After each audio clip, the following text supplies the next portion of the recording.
जी, आज किसान संसद में इतने सारे एमपीज़ आए, राहुल गांधी जी आए, दिग्विजय सिंह जी आए, टीएमसी के बहुत सारे लोग आए। क्या आपको लगता है कि आज ये जो जंतर मंतर की संसद है, ये असली संसद बन गई है? नहीं, हमारे लिए तो संसद ये 19 तारीख से ही है, किसान संसद है। किसान मोर्चा लगे हुए 8 महीने से ज़्यादा हो गए थे। जैसे ही 19 जुलाई को पार्लियामेंट शुरू होना था तो हमने ये रणनीति बनाई कि हमें एक पैरेलल किसान संसद करनी चाहिए। और मुझे लगता है कि इस आइडिया से जो किसान संसद यहाँ लगने लगा, उससे दो चीज़ें इम्पोर्टेंट हुई। एक तो आंदोलन में जिस तरह से चल रहा है और चल रहा था, उसमें एक लोगों में एक नया रणनीति था ये, इसलिए लोगों में थोड़ा एक हम ये कह सकते हैं एक नयापन जिसको बोलते हैं, एक नया तरह का रणनीति था, नयापन आया। और दूसरा, आंदोलन के इस टैक्टिस से, इस रणनीति से जो पार्लियामेंट सेशन पार्लियामेंट हॉल के अंदर चल रहा था, उस हॉल के अंदर भी सांसदों के डीजल पेट्रोल गैस के रेट्स वगैरह जो 3 मुद्दे उन्होंने उठाए, और 3 मुद्दों को लेकर जैसे अपोजिशन ने स्टैंड लिया और जैसे लगातार पार्लियामेंट सेशन को एक तरह का पैरालाइज करके रखा, तो क्रिपल करके रखा। ये हमने जो उनको पहले एक वोटर्स पब्लिक पीपल्स विप जारी किया था, उस विप के चलते हुए हमें लगता है कि वो विप जारी किया इन राइटिंग, और उसके बाद यहाँ एक हमारा सेशन शुरू हो गया। और तीसरा, 8 महीने से जो वातावरण बना हुआ था आंदोलन का, उस आंदोलन के वातावरण से और ये दो रणनीति लेके हमें लगता है कि पार्लियामेंट के अंदर जो बहस चल रहा है, जिस तरह से पार्लियामेंट के अंदर लगातार फार्म लॉज को चर्चा हो रही है, इसी फर्स्ट टाइम मुझे लगता है किसान आंदोलन के इतिहास में या किसान आंदोलनों के इतिहास में किसी मुद्दे के ऊपर इतना लंबा समय पार्लियामेंट में बातचीत होगी और पार्लियामेंट एकदम क्रिपल्ड हो जाएगी, ये फर्स्ट टाइम हो रहा है। और जैसे आज सांसद यहाँ आए भी, यहाँ जो सांसद आए इस माहौल से ही है। क्यों आता है कोई प्रोग्राम लोग करते हैं रोज़ यहाँ, लेकिन सांसदों को इकट्ठे होके यहाँ बैठ के दर्शक गैलरी में बैठना और लगातार यहाँ आधा घंटा से ज़्यादा समय बैठ के अपनी हाजिरी लगवा के जाना, ये भी उसी पूरे आंदोलन की और हमारी रणनीति का ही सिद्धा। तो क्या नो कॉन्फिडेंस मोशन सक्सेसफुल रहा आपके हिसाब से?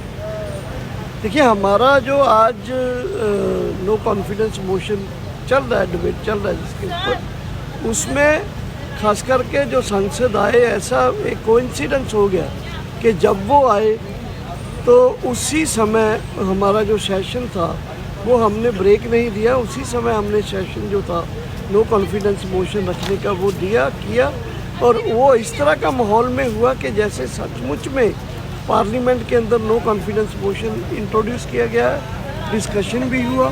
और मुझे लगता है कि आज का हमारा जो किसान संसद है, उनके आने के साथ किसानों को, आंदोलन को, संयुक्त किसान मोर्चा को एक रेलिवेंसी, क्रेडिबिलिटी और बढ़ी है, आंदोलन की क्रेडिबिलिटी और बढ़ी है, और किसानों के अंदर और कॉन्फिडेंस आया। जी, आगे का क्या देखते हैं? आखिरी सवाल कि आगे भविष्य की जो रणनीति होगी, 2 दिन बचे हैं संसद के और, तो उसमें क्या होगा और उसके बाद संसद के बाद अगला आपका कार्यक्रम क्या होगा? देखिए, एक तो 9 तारीख को क्विट इंडिया मूवमेंट के समय इस नो कॉन्फिडेंस मोशन के रेजोल्यूशन को पास किया जाएगा एंड डिक्लेयर किया जाएगा कि क्विट इंडिया मूवमेंट वाले दिन we ask the Modi government to get down from the power, जिसको हम हिंदी में बोलेंगे कि मोदी गद्दी छोड़ो। और क्विट इंडिया मूवमेंट वाले दिन जब गांधी जी ने और दूसरे लोगों ने कॉल दिया था अंग्रेज़ों को भारत छोड़ो, we will give a call corporates Bharat छोड़ो। सो कॉरपोरेट भारत छोड़ो, मोदी गद्दी छोड़ो, ये 2 मेन स्लोगन के साथ 15 अगस्त को पूरे देश में किसानों के, लोगों के मार्च निकलेंगे। किसान मजदूर आज़ादी संग्राम दिवस के रूप में 15 अगस्त को ऑब्जर्व किया जाएगा। और साथ ही मार्च जो है किसान मजदूर आज़ादी संग्राम मार्च के रूप में ट्रैक्टर्स के ऊपर, बैलगाड़ियों के ऊपर, साइकिल्स के ऊपर, दूसरे व्हीकल लेके हर तहसील में पूरे देश में वो मार्च निकलेंगे। और साथ ही उसके साथ साथ हमारा यूपी उत्तराखंड मिशन जो है वो तेज़ी पकड़ रहा है। वहाँ बीजेपी का बायकॉट हो रहा है, टोल प्लाजे खुल रहे हैं और वहाँ भी कॉरपोरेट के खिलाफ आंदोलन करने के लिए एक प्रेस कॉन्फ्रेंस हो चुका है। 18 अगस्त को फिर लखनऊ में बड़ा मीटिंग हो रहा है और आंदोलन जैसे जैसे यूपी मिशन उत्तराखंड मिशन तेज होगा उधर देशव्यापी आंदोलन पूरे प्रांतों में हम ले जाएंगे। पूरे प्रांतों में जाकर बैठकें करेंगे, साउथ में भी ईस्ट में भी, और आंदोलन को एक पैन इंडिया आंदोलन डेवलप करने में हम जोर लगाएंगे। यूपी उत्तराखंड में बीजेपी को आइसोलेट करने का, बीजेपी को पनिश करने का कॉल दिया हुआ है, उसको इम्प्लीमेंट करेंगे। बॉर्डर्स के ऊपर जो हमारे बॉर्डर्स के ऊपर जनता है उसको और ज़्यादा गिनती में यहाँ आने के लिए प्रेरित करेंगे और 15 अगस्त जैसे प्रोग्राम और बड़े बड़े करेंगे। हमारी जो संसद की कार्रवाई है अभी अभी वो राष्ट्रीय गान के साथ एडजॉर्न हुई है और अब 9 तारीख को सवेरे जो है महिला विशेष सत्र होगा संसद का। तो आज जो मुख्य बात ये रही दो खास तौर पर, एक तो यहाँ पर बहुत बड़े बड़े जाने माने पुराने जो बड़े अधिकारी रहे हैं राज्य सरकारों के IAS और IPS अफसर, वो यहाँ पर मौजूद थे काफ़ी बड़ी संख्या में और उन्होंने पहले सत्र में बहुत महत्वपूर्ण जानकारियाँ जो हैं और अपने अनुभव रखे जो सरकार में रहते हुए वो क्या महसूस कर रहे हैं। और उसके बाद अच्छी बात यह है कि डेलीगेट जो बोल रहे थे बाद में उनको भी उन्होंने सुना। और दूसरी महत्वपूर्ण बात ये थी कि मोदी सरकार के खिलाफ बलबीर सिंह राजेवाल जी ने अविश्वास का प्रस्ताव यहाँ पर पेश किया। उसको तो युद्धवीर सिंह ने, योगेंद्र यादव जी ने उनका समर्थन किया और उसके बाद उस प्रस्ताव के ऊपर 55 सांसदों ने, किसान सांसदों ने बहस के अंदर हिस्सा लिया है और वो बहस अभी इनकन्क्लूसिव है, अभी अधूरी है। और 9 तारीख को जो सेशन शुरू होएगा उस दिन वो टेकअप किया जाएगा बहस का अगला जो सत्र है। ये महत्वपूर्ण बात थी। और तीसरी ये थी कि आज जो हमारे स्पीकर और डिप्टी स्पीकर थे उसके अंदर तमिलनाडु के भी साथी मौजूद थे जो और केरला के भी साथी रहे हैं। बाकी तो अलग अलग प्रांतों के जो हैं स्पीकर और डिप्टी स्पीकर जो आज कर रहे थे अध्यक्षता इस सत्र की, वो आपके समक्ष मौजूद हैं। तो ये आप देख रहे हैं कि 100% लोगों ने इस सरकार के खिलाफ मुकम्मल तौर पर न केवल अविश्वास के समर्थन में वोट दिया है बल्कि उन्होंने ये साबित किया है कि किस तरीके से सभी मोर्चों के ऊपर ये सरकार विफल हुई है और उन्होंने देश के साथ बहुत बड़ा विश्वासघात किया। ये उसका मुख्य जो है वो रहा। और आप देख सकते हैं इतने अनुशासित ढंग से और इतने व्यवस्थित ढंग से जिनको ये समझा जाता है ये किसान है, इनको क्या पता होगा, उनको कितनी गहराई से अर्थव्यवस्था पे और तमाम चीज़ों के ऊपर रखा है। हमारे दूसरे साथी इसके बारे में टिप्पणियां करेंगे। प्रेस कॉन्फ्रेंस चल रही है। जैसे मेरे साथी ने कहा है, आज का जो हमारी किसान संसद का अध्यक्षता वो बहुत महत्वपूर्ण था। आज हमारे में रिटायर्ड ब्यूरोक्रेट जो जिनका अनुभव अपने कार्यकाल में रहा था और किसानी के बारे में जो उनका अनुभव था वो सारी बातें उन्होंने वह बहुत ही सुचारू ढंग से हमारे ध्यान रखी। और दूसरा था हमारे में जो बुलारे थे उनमें जो स्पोक्समैन थे उनमें साउथ इंडिया और सेंट्रल इंडिया और वेस्ट इंडिया से बहुत सारे बुलारों ने भाग लिया, जो एक बहुत अच्छी बात है। इस जो हमारा आंदोलन है इसको ये साबित करने के लिए कि ये आंदोलन है जो अब ये देशव्यापी बन चुका है, ये पंजाब हरियाणा और दिल्ली उत्तर प्रदेश का नहीं, ये भी एक बात अच्छी बात हुई है। और अखीर तक जो जहाँ डिबेट हुई है उसमें सरकार की जो पिछले 7 सालों की कारगुजारी है उसका लेखा जोखा हुआ है, उसमें कैसे कारपोरेट घरानों को जो हमारे देश का पब्लिक सेक्टर है उसको बेचा जा रहा है और बेचा गया है उसके बारे में।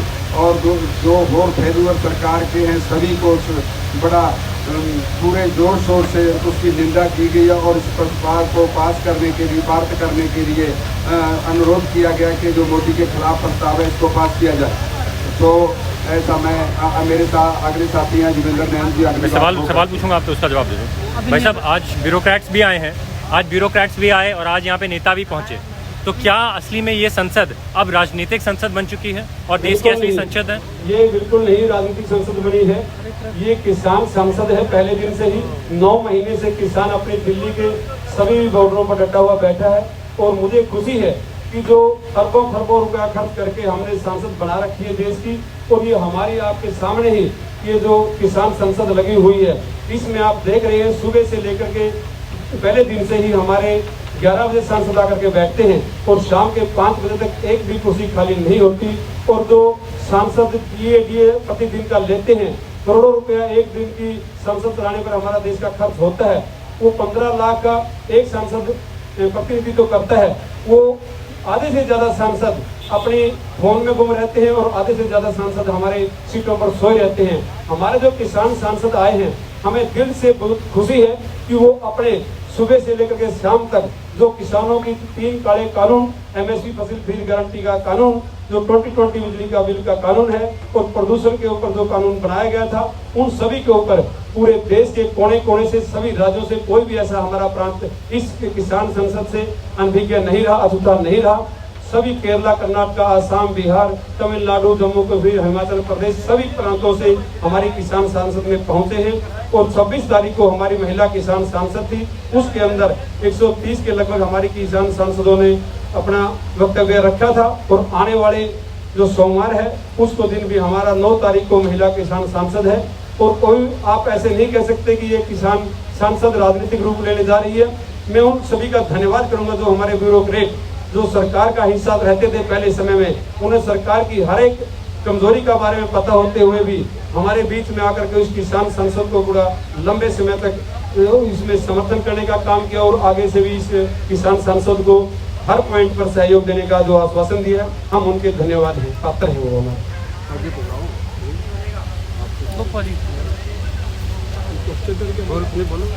हाँ जी, हेलो, ये चाहो तो मैं क्वेश्चन पूछ सकता हूँ जी। आज का जो सत्र हुआ उसमें ब्यूरोक्रेट्स ने जो बात कही, उसमें सबसे मुख्य बातें आपको क्या लगी, उनको कुछ दोहराइए। पहली तो यह है कि साडी संसद लगातार पहले तो ਅਸੀਂ कह रहे हैं कि सियासी नहीं है, तो ਅਸੀਂ सियासी किसी भी पार्टी के नुमाइंदे ਨੂੰ ਇਸ ਸਟੇਜ ਤੋਂ ਬੋਲਣ ਤੇ ਅੱਜ ਵੀ ਸਾਡੇ ਇੱਥੋਂ ਐਲਾਨ ਹੋਇਆ ਸੀ ਉਹਨੂੰ ਬੋਲਣ ਦਾ। ਜਿੱਦਾਂ ਲੋਕ ਆਪਣੀ ਭਾਰਤੀ ਪਾਰਲੀਮੈਂਟ ਦੇ ਵਿੱਚ ਜਾ ਕੇ ਗੈਲਰੀ ਦਰਸ਼ਕ ਦੇ ਤੌਰ ਤੇ ਬੈਠਦੇ ਆ, ਉਸ ਤੋਂ ਆ ਕੇ ਐਮਪੀ ਬੈਠੇ ਆ, ਸਾਨੂੰ ਇਹ ਖੁਸ਼ੀ ਆ। ਪਰ ਸਾਡਾ ਇਹ ਅਫਸੋਸ ਆ ਸਾਨੂੰ ਕਿ ਸਾਨੂੰ ਦੁਸ਼ਮਣ ਨੇ ਜ਼ਰੂਰ ਕੀਤਾ। ਮੈਂ ਕਿਹਾ ਸੀ ਸਾਡੇ ਬਿਊਰੋਕਰੇਟਸ ਆਏ ਨੇ, ਇਹਨਾਂ ਦੀਆਂ ਗੱਲਾਂ ਉਹਨਾਂ ਨੂੰ ਕੀਮਤੀ ਨੇ, ਇਹਨਾਂ ਦੇ ਸੁਝਾਅ ਉਹਨਾਂ ਦੇ ਕੀਮਤੀ ਨੇ, ਅਸੀਂ ਉਹ ਜ਼ਿਆਦਾ ਸੁਣ ਕੇ ਰਾਜੀ ਸੀ। ਉਹਨਾਂ ਨੇ ਜੋ ਕੁਝ ਗੱਲਾਂ ਕੀਤੀਆਂ ਕਿਉਂਕਿ ਉਹ ਸਰਕਾਰ ਦੇ ਵਿੱਚ ਰਹੇ ਸੀ, ਲਗਾਤਾਰ ਕੰਮ ਕਰਦੇ ਰਹੇ ਆ। ਉਹਨਾਂ ਨੇ ਦੱਸਿਆ ਵੀ ਇਹ ਸਰਕਾਰ ਹਮੇਸ਼ਾ ਹੀ ਘਟੀਆ ਕਾਨੂੰਨ ਲੈ ਕੇ ਆਉਂਦੀ ਹੈ ਤੇ ਲੋਕ ਵਿਰੋਧ ਕਰਦੀ ਹੈ। ਅਸੀਂ ਵੀ ਸਮੁੱਚੇ ਭਾਈਚਾਰੇ ਸਾਰੇ ਕਿਸਾਨਾਂ ਨੇ ਅੱਜ ਤੱਕ ਸਿੱਧ ਕਰਨ ਦੀ ਕੋਸ਼ਿਸ਼ ਕੀਤੀ ਆ ਕਿ ਇਹ ਸਰਕਾਰਾਂ ਲੋਕ ਵਿਰੋਧੀ ਸਰਕਾਰਾਂ ਨੇ, ਜਨ ਵਿਰੋਧੀ ਸਰਕਾਰਾਂ ਨੇ, ਤੇ ਨਾਲ ਜਿਹੜਾ ਬਦਨਾਮ ਕਰਨ ਦੀ ਕੋਸ਼ਿਸ਼ ਕੀਤੀ ਸੀ ਇਹ ਕਿਹਾ ਸਾਨੂੰ। ਅੱਜ ਸਾਡੀ ਇਹ ਸੰਸਦ ਨੇ ਸਿੱਧ ਕੀਤਾ, ਇਹ ਸਮੁੱਚੇ ਭਾਰਤ ਦੇ ਕਿਸਾਨਾਂ ਦਾ ਨਹੀਂ, ਸਮੁੱਚੇ ਲੋਕਾਂ ਦਾ ਬਣ ਗਿਆ, ਜਨ ਅੰਦੋਲਨ ਬਣ ਗਿਆ। ਇਹੀ ਨਹੀਂ, ਇਹ ਭਾਰਤ ਦਾ ਨਹੀਂ, ਇਹ ਇੰਟਰਨੈਸ਼ਨਲ ਪੱਧਰ ਦਾ ਅੰਦੋਲਨ ਬਣ ਚੁੱਕਿਆ। ਇਹ ਅੱਜ ਦੀ ਸੰਸਦ ਨੇ ਸਿੱਧ ਕੀਤਾ ਤੇ ਅਸੀਂ ਇਸ ਨੂੰ ਬਹਿਸ ਨੂੰ ਅਗਲੇ ਸੈਸ਼ਨ ਤੇ ਛੱਡਿਆ। ਹੋਰ ਵੀ ਮੇਰੀ ਕਰਾਂਗੇ ਤੇ ਜਿੰਨਾ ਚਿਰ ਅਸੀਂ ਦੀਆਂ ਮੰਗਾਂ ਬਣਾ ਰਹੇ ਹੁੰਦੇ ਉਹਨੇ ਤੇ ਸਾਡੀ ਬਹਿਸ, ਉਹਨੇ ਤੇ ਸਾਡੇ ਧਰਨੇ, ਉਹਨੇ ਤੇ ਸੰਘਰਸ਼ ਲਗਾਤਾਰ ਜਾਰੀ ਰਹੂਗਾ। जी, अपना नाम क्या है? नाम तो बता दो अपना। मास्टर सूरजपाल BKU क्रांतिकारी सुबह कमेटी मेंबर। लो धन्यवाद, शुक्रिया। हो गया, बहुत बहुत धन्यवाद सभी पत्रकार साथियों। ये उनकी मानसिकता है। भाजपा और भाजपा के नेता हमेशा दो मुंही बात करते हैं, भरोसे के लायक नहीं है। जी क्या किसान एक राजनीतिक वर्ग बन पाएंगे? जी क्या किसान और ये आंदोलन एक राजनीतिक वर्ग बन पाएगा या पॉलिटिकल क्लास? बात ये ऐसा है कि इशू पॉलिटिकल क्लास की बात नहीं है, इशू है कि फार्मर्स के साथ न्याय होगा कि नहीं होगा। क्या फार्मर्स के एग्रीकल्चर प्रोड्यूस को कॉरपोरेट्स के हाथ में पूरा दे दिया जाएगा? प्रश्न उस बात का है।